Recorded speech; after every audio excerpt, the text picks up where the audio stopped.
I would love to hear from both of you guys whether you actually think momentum is real. And if so, does it carry over from game to game, in your opinion, in your experience? It's definitely a real thing.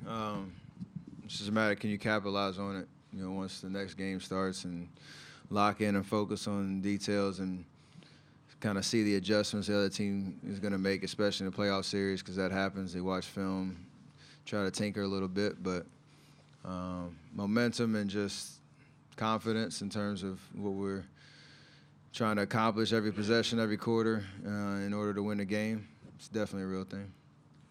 Mark on the left side. It is for Steph and Klay. Mark Medina, Bay Area News Group. What do you expect the emotions will be like tomorrow, knowing Kevin's out and final game at Oracle? I expect us to obviously come out and play as hard as we can. We're not even thinking about the future. We're just thinking about enjoying this last show at Oracle we're about to give our fans. Then I expect our fans to be the loudest they've ever been, especially in the name of Kevin and, bringing his type of spirit he would bring to the fight and the competitiveness. I know our fans will do that because we deserve it, but more importantly, Kevin does for what he gave this team, this organization. There wouldn't be banners if it wasn't for his presence, so we expect our crowd to be loud for him. Mark over here on the left. For both of you guys, Mark Schwartz, ESPN, I know you're trying to take something from him right now, but during this long series on this stage, what has impressed or blown you away most about Kawhi Leonard? I mean, he's a gamer. He's shown that he's a Finals MVP back in San Antonio Spurs days for a reason, and he just makes winning plays, and he's obviously expanded his game since then and has shown offensively how dynamic he is. He requires attention at all times, so even really good defense, sometimes he finds a way, but for us it's just playing the long game, understanding he might have great numbers and whatnot. It's just a matter, can we get the stops that matter? Can we win? Can we win the game? Any way that it takes, and he's just a competitor, and so we respect that for sure. And he's shown that again this entire playoff run that they've had. It's a role in The Guardian. Kevin Durant Instagram that his soul was hurting after last game. Have you guys had a chance to check in with him? How's he doing? How are you guys doing? And how much are you guys going to be playing for him come tomorrow? I mean, this first 24 hours, there's not much you can say in terms of him going through the process, figuring out how the extent of the injury and what the roadmap's going to look like coming back. But I don't think much needs to be said about the motivation that we have or are going to have tomorrow. Like Klay said, to protect our home court, feed off our crowd's energy, play for K, and try to keep our season alive. So, I mean, there's a lot of things that you can kind of tap into for energy tomorrow. We'll be ready. Michael in the center. Michael Grange from Sportsnet. This would be for either of you guys. Coming out of that timeout in Game 5, you each hit huge shots. It's nothing new for either of you in terms of hitting shots in big moments. Did you feel that coming on? Did you think that you guys were about to do something pretty special? And just in the bigger picture, what's it feel like to be stepping into shots like that really matter? I don't think we anticipated that to happen. We just kind of go out there and play. We're very in tune with each other, being that we've played with each other for years. So when we hit the open man, like Steph doesn't stop moving. That's how he got that curl three. Same with me. Draymond sacrificed his body, set a great screen. So it just comes down to having the chemistry we do with the team and just playing that ball movement type of basketball. And then I'm very on the defensive end, I think, is where we won that game. Just being able, just Draymond and Andre making huge reads to all-world defenders. And then as far as stepping into those shots, we practice those every single day. So, and I know Steph's been doing it for 10 years with this organization, and me 8. So we know what it's like to take those, and we can live with the make or miss. It's just what it comes down to. Dan, towards the middle. Guys, also for either of you, Dan Wicke with the Los Angeles Times. obviously Kevin won't play the rest of this year, so that means the death lineup or the Hampton's 5 lineup won't be out there. How important of a tool has that been for you guys since he's gotten here? And what do you think sort of the lasting legacy of that lineup and the way that kind of changed the way teams played? What do you think that'll be? I don't know much about the second part of that question, but just in terms of when we're healthy and we have all those 5 guys out there, the chemistry is solid because we don't like take over each other's spots on the floor, and we all bring something different to the table. And we work off each other really well. There's a trust factor and just a rhythm to it on both ends of the floor. And I think we all just enjoy the pace that we can play with and the speed that we can show. So, it's just one of those things that when you see those 5 guys out there, something good's about to happen. And really, you don't know where it's going to come from, too. That's the best part about it, and we all enjoy each other's successes. So, it's a great lineup, obviously. I don't know the lasting legacy or whatever. Hopefully, there's still more of that to come. Over on the far right. Josh Peter with USA Today.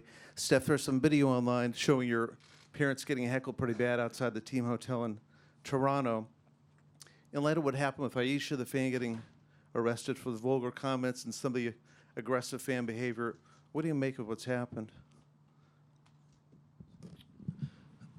I think in terms of being in the finals 5 years in a row and being on the stage, it's hard to avoid those interactions with fans that want to kind of impose or make their imprint on the series somehow, some way, especially with social media these days. So I think it's kind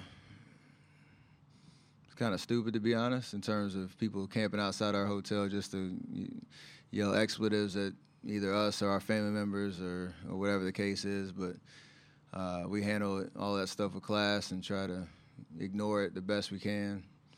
And if they get something out of it, so be it. But it doesn't affect us at all in terms of what we're trying to do and how we carry ourselves, us as team, as players, and people that represent us and our families as well.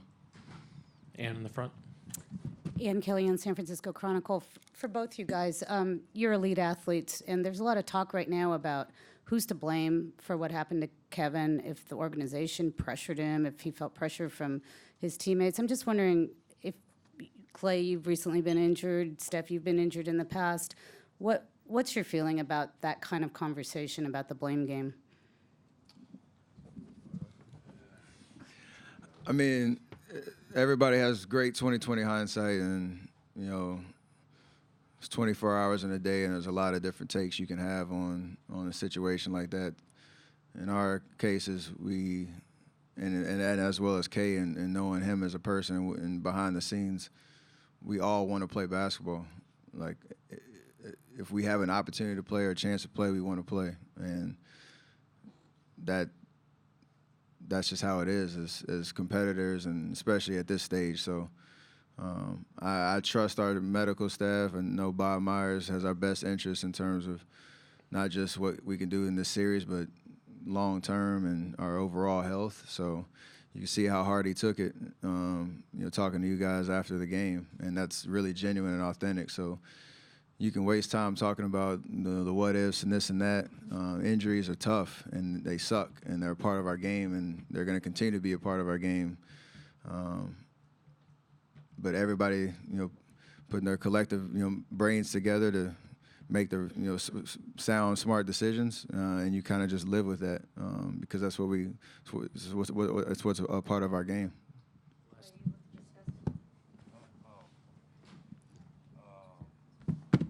I agree with Steph. Scott, and then towards the back. Scott Ostler, San Francisco Chronicle. For both you guys, the Splash Brothers, is that just a corny nickname, or is there something more to that? And also, had Kevin kind of achieved full status in that brotherhood or not? I guess he didn't win enough Finals MVPs too. So, yeah, I don't know. I mean, I think he is above and beyond a splash brother with his ability. I don't think me and Steph, we could practice as many jump shots as we want. We still can't rise up and shoot over any man on this earth. So I don't think we need to include him in the splash bros to validate his talent and his skill, because it's pretty obvious to the human eye how good of an athlete, great of an athlete he is. Klay's just stingy. He wants that nickname for ourselves. He's not going to be giving that out to anybody. Last one towards the back. Jet Lu from the World Journal. Both of you guys, after Kevin's injury, his mother, mentioned the people who question him don't know him. He has a heart of true warrior. In your mind, what kind of person is KD? Why do so many people question him?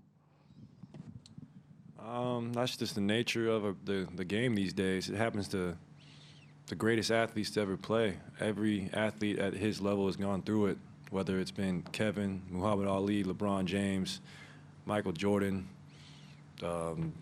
baseball players, Wayne Gretzky. They've all been questioned, especially in this day and age with the media and the 24-hour news cycle. There's going to be talking heads talking about his game and whatnot. That just comes with the territory. But we know who he is. We've won championship with him. I've played in international games with him. I've seen him every day in the gym. You don't need to question someone's heart or desire to play when you see their daily work and their resume. This man's won every accolade there is. So for these people to say that, it's really just irresponsible and stupid, because this man's been a basketball prodigy since he was 15, and his skill level is not attained unless you put the work in.